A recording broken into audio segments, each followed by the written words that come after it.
You ever been a jerk to somebody because you felt you needed to be? There were 96 kids in my high school class at senior graduation time.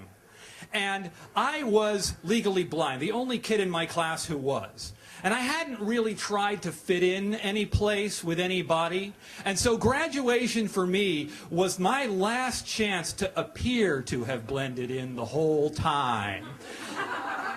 I was going to get to march in the graduation and wear the same cap and gown with everybody else, no awkwardness, no special treatment.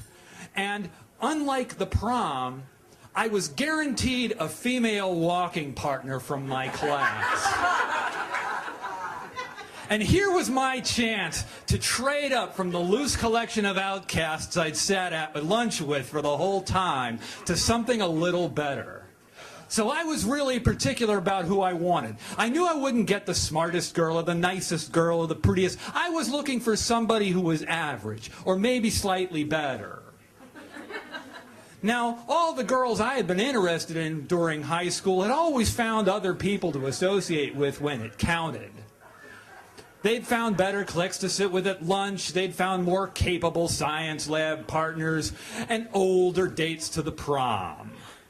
But here, this was my opportunity, and I had senior honors day, 2 days before commencement, to find a suitable walking partner for me. Because if I couldn't boast a reasonable, respectable walking partner by the time of graduation, my chances of making it as an adult in the normal world were desperately slim. Senior Honors Day was 2 days before commencement, and if you had one of these, it worked like this. It was a great opportunity to wear your cap and gown, and it was a dry run for the actual ceremony in front of your parents, but it was also a slow, dragging reminder of how lazy, helpless, and unmotivated I'd been for all through high school. The class overachievers were showered with plaques and trophies and scholarship money, while the rest of us sat there looking more and more unprepared for life. I didn't mind that particular embarrassment, though. We assembled in the auditorium and lined up in 2 columns, 1 girls, 1 boys. The boys wore maroon robes, the girls wore gray. Suddenly I was in a panic. Had everyone from our class shown up that day? Was there in fact 1 girl for every guy in our class? I was standing uncomfortably close to one of the kids I'd sat at lunch with, thinking to myself, don't make me walk with him. And don't let him get a better girl than the one I get. Because this is still high school, where your status is determined by the company that you keep. The lines formed, and suddenly I'm standing next to Dawn Wingler. Well, that's a relief. I've got a girl partner.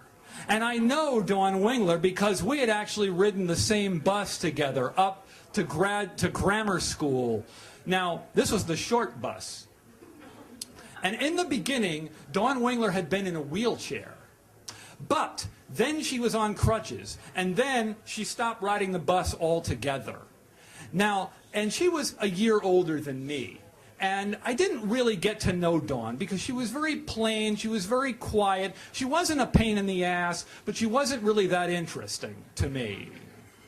And whatever the issue had been with her legs, whatever the cause of her disability had been, I had no guess about what it was. I didn't stop to ponder it then either. I figured whatever it was, it had probably gone away by now, or else it didn't really matter. Not until then. We started the slow procession into the high school gym. Da, da, da, da, da, da. And I was taking special care to make sure that the guy in front of me was the same distance from me the entire time. So close, in fact, that when I looked to my right to check up, there was a gap in the girls' column right opposite me. I took a little look further around and found Dawn Wingler limping, pronouncedly, almost adjacent to the guy behind me. This was a slow processional. She couldn't keep up. Seriously? Not only this, She was half close to the guy behind me. It was as though she had decided to walk with somebody besides me. And I'm done. We're done then. I got into it. You want to hear the end? 1 minute to finish up. Oh, I do. 1 minute. Only 1 minute. Okay. Well, the recessional I thought was going to be the second chance to get it right.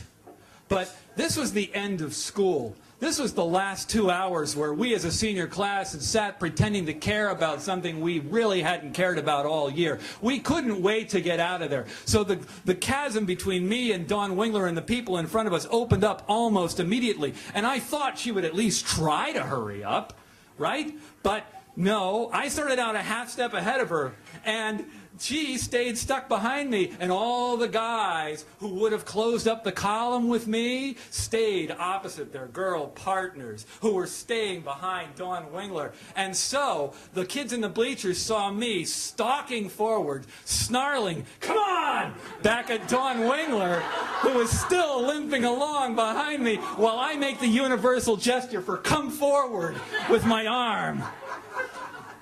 I never realized it until later. I was standing getting my stuff out of my locker for the last time, and this big kid named Wayne Gilliland came up and said to me and talked to me. He was a junior, had been sitting in the stands the whole time. He said, "Nice job, Mike." And I thought he was congratulating me because, of course, I was a graduating senior. I said, "Thanks, Wayne." He said, "You kept that line moving. Way to go."